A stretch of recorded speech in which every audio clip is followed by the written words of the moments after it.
Get wrecked, bitch.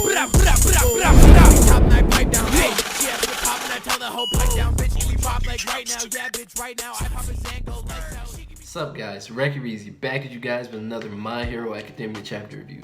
This time, chapter 237. Guys, but right before we get into this, I would like to say, if you guys could, check out my recent theory video on Deku's One For percentages. It would really mean a lot to me, guys. It's only 3 minutes. I'll leave it in the link in the description. But without further ado, let's get into it. To be honest, guys, I wasn't sure how Horikoshi was going to follow up that murder spree last chapter. That was hype, pure greatness. But you know, Horikoshi, he's not disappointing with this art, guys. He's really going all in right now.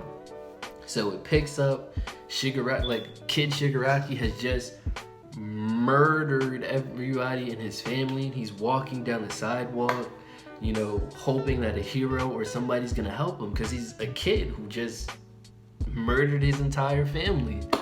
But you know, civilians are looking at him. The kid looks crazy, so they're like, nah, don't want to get involved with that. And they keep going, and nobody helps the kid, you know? And that's what really made Shigaraki like descend, because we see him like under a bridge at some point, and then guess who saves him? All for fucking one. And it's just like this guy.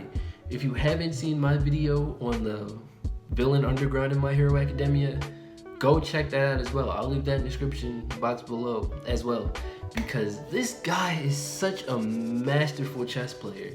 He sees Shigaraki and just scoops him up, and then of course later he finds out, later he finds out that he's Tenko Shimura, Nana Shimura's grandson. And it's just like, this one encounter changes Shigaraki's entire life, because now he's under All For One, and All For One is just like taking the shackles off of Shigaraki. And it's crazy because like All For One takes like one look at Shigaraki, and he's like, the kid's holding himself back, so I'ma just give the kid the encouragement he needs. I'ma just lead this kid.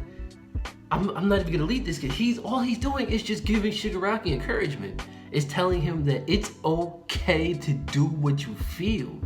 And it's like, it's a form of manipulation without a doubt, because Shigaraki's a kid and he's impressionable, but like, only to a degree, I feel, because like, now this is my opinion. I feel like this is great because All For One really didn't do shit. Like, all he did was just like let the lion out of the cage, so to speak. And like, we get why Shigaraki's always scratching. Like, shit, like this whole arc has just been madness. These chapters have been flames, and it's just like, damn, Horikoshi, like the level of writing that he's managed to achieve right now is mind-blowing. And I feel like I've been saying that every review, but it really is, guys. Like, Horikoshi is on a different level right now. World building, character development, story crafting. But I'm getting off topic. So we get the hands that Shigaraki's always wearing on his family, and well, I'm getting ahead of myself. Shigaraki gets beat up by these like thugs, these like street punks, and then like All For One just asked the kid like, hey, what do you feel like doing?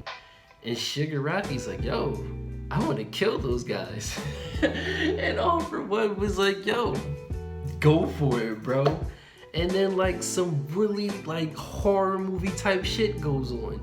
Like, you see like the street punks, they're like on a stoop at nighttime, and then like Shigaraki walks up with like all the hands on him as a kid. So you're seeing like this little kid with the hands on him, and he's walking up, and then like the guys are freaking out, and like All For One is just watching with the doctor guy, like the same doctor that makes the new moves. Like, they're watching, All For One's holding the umbrella, like, you know, they chopping it up while Shigaraki murders those guys.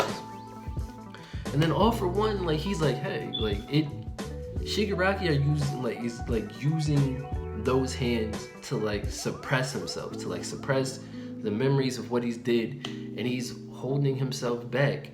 And it's just like, all like I said earlier, All For One is just such a strategist. He's just such a master manipulator.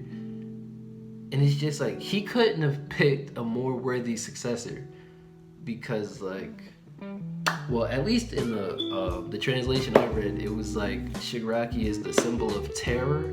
That's probably gonna get changed when the official release comes out, but that's what we have so far. And it's like, because Shigaraki just wants, he's not happy with the world, the way the world is, and it's just like, he wants to fuck everything up, because fuck it, I don't like shit, so I'm not gonna live in a world that I don't fucking like. I'm gonna fuck this bitch up. And it's just like, yes, boy, like, he is unleashed right now. But then we get a monumental, like a huge nugget of information, like Tomura is like to mourn. These translations are subject to change when the official release comes out.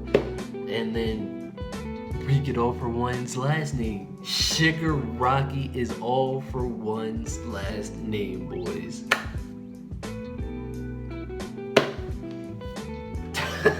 This is wild. So it's like, to be honest, like, the dynamic between All For One and Shigaraki is a direct parallel to All Might and Deku. Because, like, let's be real here. All Might is kind of like Deku's dad, because Deku's dad's not around, and All Might really kind of fills that role for Deku, excuse me. And fucking All For One gave Shigaraki his last fucking name. Like, this is my seed, this is my son. I'm raising him, I am nurturing him to succeed me when my time is up here. And this is fucking great.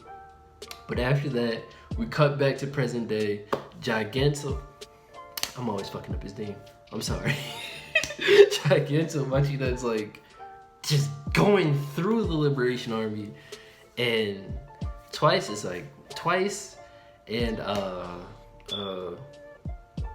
Mr. Compressor, like, wait, hold the fuck up. This guy wasn't this strong when we were fighting him, well, when they were training with him, and they were like, yo, he was holding the fuck back. So they're trying to warn Shigaraki that shit is about to go left, and that Giganto Machida's on his way.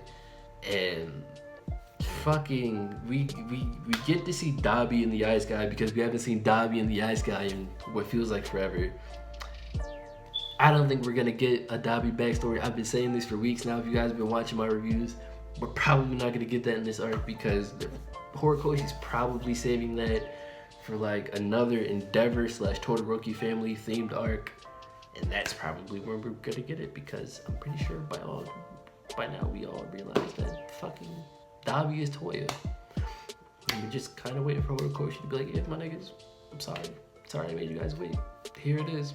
But anyway, I'll wrap this up. So, oh yeah, Shigaraki destroys the last of his hands, and it's like it's like the equivalent of like the anime trope where somebody, like, the people take off the weighted clothes and they're just unleashed. Shigaraki is fully unleashed now. No more suppression, no more holding back. The juice is loose. The lion is out the cage. It is going to rain death and destruction whenever we see Shigaraki from now on. And I am fucking here for that. If Deku is gonna one day become the greatest hero, then Shigaraki has to become the world's greatest villain someday. And god damn it, I fucking love this series. But that's gonna do it for me here, guys. I hope you guys enjoyed the video, and if you did, please consider liking the video and subscribing. I am 1 subscriber away from 50 subscribers, so it would really mean a lot to me, guys, if at least one of you hit the subscribe button, you know, help a young guy out. But that's gonna do it, guys. I've been Reezy, you guys just got wrecked. I'm gonna catch you in the next one. Peace.